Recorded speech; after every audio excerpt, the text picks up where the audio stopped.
Control करने की कोशिश की जा रही है। ये बड़ा मसला है, और ये बड़ा मसला है। अगर आप देखें आज तो ये एहतजाजी रैलियों का जो ये जो वन मैन शो वाली जो एक टर्मिनोलॉजी हमारे सामने आती है ना, ये एक बड़ा मसला बन चुकी है, क्योंकि देखा ये जाता है कि हेल्थ मिनिस्ट्री का पोर्टफोलियो भी सीएम साहब के पास है, पता नहीं कितने पोर्टफोलियोज इनके पास हैं और इनसे नहीं संभालते। ठीक है, वो अपनी हो सकता है वो अपनी जो विद इन द कैपेसिटी वो अच्छा काम करते हो, लेकिन डेफिनेटली वन मैन शो कहीं नहीं चलता। आपको इख्तियारात बांटने होंगे, आपको ये चीज़ें करनी होंगी। हमें ये भी बताया गया है कि आप ये देखें कि ये पहली दफा, ये दोनों जमातें पहली दफा कोई हुकूमत में नहीं है, ये तीसरी चौथी दफा हुकूमत। लेकिन मैं एक बात बताऊं, ये जो डॉक्टर शुजा मुश्तबा है ना, एक असलियत असलियत इनकी बिल्कुल खुल के सामने आ गई है कि इनके पास कोई प्रोग्राम नहीं है, कुछ नहीं है। ये सिर्फ माजी के अंदर भी एक दूसरे पे जो है इल्जामात लगा के एक दूसरे का खौफ दिलाकर, बजाय इसके कि अपनी परफॉर्मेंस बताएं कि 3.5 साल के बजाय ये एहतजाजी रैलियां करने के, ये तो ऐसी है कि चोर मचाए शोर, हुकूमत में भी खुद बैठे और एहतजाज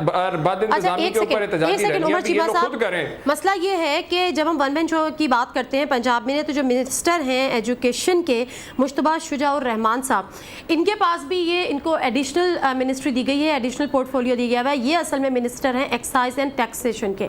एक बंदा जिसकी एक्सपर्टीज अगर एक्साइज एंड टैक्सेशन की होंगी, एजुकेशन इतना बड़ा सब्जेक्ट है, इतना बड़ा इसका पोर्टफोलियो की अहमियत है। एजुकेशन एक बुनियादी मसला है, बुनियादी वो ज़रूरत है जो फराम करनी चाहिए, उसका एक एडिशनल पोर्टफोलियो दिया गया है सदीक अल फारूक साहब उसके लिए। देखिए जी, एक लोगों की कमी है, अगर देखें लोगों की कमी है, माजी में भी अगर देखें तो छोटी काबीना से हुकूमत करना और अखराजात को बचाना, ये एक अच्छी बात समझी जाती है। एजुकेशन में नहीं बचाएं प्लीज सदीक अल फारूक साहब, एजुकेशन पे कोई कॉम्प्रोमाइज ना करें फॉर गॉड सेक। मैं ये अर्ज़ कर रहा हूँ ना जी, मैं ये अर्ज़ कर रहा हूँ कि आप इससे इख्तलाफ कर सकते हैं, मैं भी इख्तलाफ कर सकता हूँ, ये कोई ऐसी बात नहीं है, गलती भी हो सकती है, ह्यूमन एरर। लेकिन ये जो बात हुई है कि जी किसी के पास प्रोग्राम नहीं है, या मुस्लिम लीग नून के पास प्रोग्राम नहीं है। मुस्लिम लीग नून नवाज शरीफ की क़यादत में जब आई है, सबसे पहले ओपन मार्केट इकानमी उसने इंट्रोड्यूस की है, बैंकों की इस्लाहात उसने की हैं, स्टेट बैंक को पावर्स दी हैं, एयरपोर्ट्स नए बनाए हैं, अभी मैं ये कहूंगी कि अभी ब्लेम गेम पे ना जाएं। नहीं, सुन लें आप एक लम्हा, ये कहते हैं प्रोग्राम नहीं है। ज़री इस्लाहात की हैं, तिजारत में इस्लाहात की हैं। अगर बैरूनी प्रेशर आया है तो डिक्टेशन को नो कह दिया है कि नहीं हम डिक्टेशन लेंगे, मुल्क के जो है मफाद में हमने फैसले किए हैं।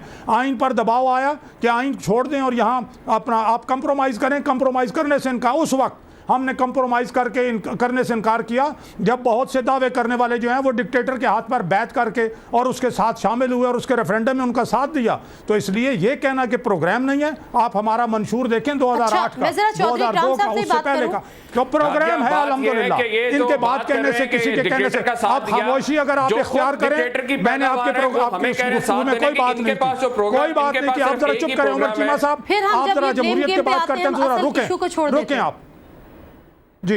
हम ब्लेम गेम पे आते हैं ना, तो हम असल इशू से हट जाते हैं, प्रोग्राम का वक्त खत्म हो जाता है, कुछ भी नहीं कंक्लूजन निकलता, हम किसी एंड नहीं। मैं जवाब देने के लिए हाजिर हूं ना, आप सवाल करें। मैं जरा चौधरी इकराम साहब से बात कर लूँ। चौधरी इकराम साहब, कोई फ़र्ज़ बनता है बहसीत सियासी जमात आपका कि ये जो इतने मिसहैप्स हुए हैं, जिन पे इतने तलबा तालिबात का मुस्तकबिल दाव पे लग गया है, मैट्रिक का पिछले माह जो मैट्रिक का अगस्त में आई बिलीव जो मैट्रिक का रिजल्ट आया था, वो भी इसी ऑनलाइन जो सिस्टम इन लोगों ने किया है उसकी वजह से उसमें भी तबाही आई थी। उसका रिजल्ट अभी तक दोबारा से अनाउंस नहीं हुआ। उसमें 700 750 रीमार्किंग की और रीकैलकुलेशन की, उसमें रीचेकिंग की उसमें फ़ी थी, वो लोगों ने पे कर दी है, लेकिन उसका रिजल्ट अभी तक अनाउंस नहीं हुआ। अभी दोबारा से उन्होंने ये तो कहा है कि जी रीचेकिंग का कोई चार्ज नहीं किया जाएगा, लेकिन वो वक्त, वो साल, वो महीने कहाँ से वापस लेकर आएंगे? आपकी जमात क्या करेगी बहैसियत सियासी जमात के पंजाब की?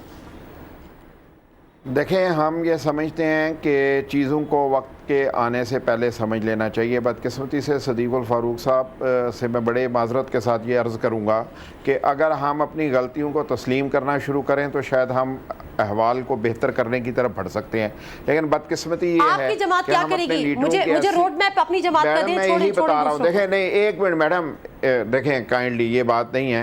कासा लेसी हम जब अपने लीडरों की करेंगे बैठ के टीवी चैनल्स पर और उनके सामने बैठ के हालात की आगाही नहीं करेंगे, उन्हें हकायक नहीं बताएंगे, तो ये चीज़ें ठीक नहीं होंगी। मेरी जमात हो या इनकी जमात हो, हमारी जमात जो है, देखें हमारी जमात जो है पंजाब में अपोजिशन में है और हम हमेशा इशूज़ को रेज करते रहे हैं और 3.5 साल में हमने तमाम इशूज़ को क्या आप मुझे ये बताएंगे कि इन स्टूडेंट्स के लिए आप लोग क्या कर सकते हैं?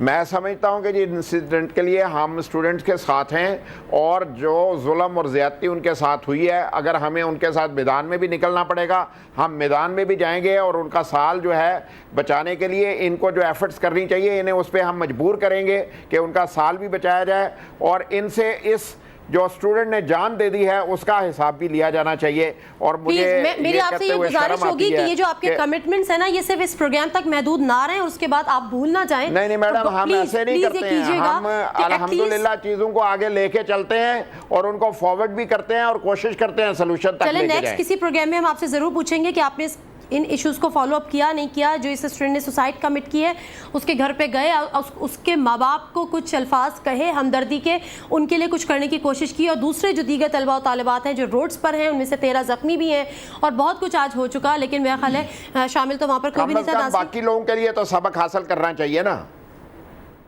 बिल्कुल, बाकी लोगों के लिए सबक हासिल होना चाहिए, लेकिन बात तो वही है ना पैदा करनी चाहिए। अब हम जितने भी इनके खिलाफ एक्शन ले लें, हमें अब ये ज़रूर करना है कि आगे इस किस्म की चीज़ रिपीट ना हो एटलीस्ट। बट जो इनके साथ गुजर चुकी, आपको पता है इंतहा तो सदीक अल फारूक साहब आपकी सिर्फ बता दूँ, ब्रेक से वापस आऊँगी तो मज़ीद सवालात हम करेंगे। मुझे ब्रेक का कहा जा रहा है कि अगर 50 पेपर था तो बच्चे को 55 और 60 मार्क्स मिले हैं, 50 out of 60। Can you imagine इतनी धांधलियाँ। नाज़रीन मुख्तसर सा एक ब्रेक लेते हैं, ब्रेक से वापस आएंगे तो इस प्रोग्राम को यहीं से कंटिन्यू करेंगे, मज़ीद सवालात भी करेंगे। Stay with us.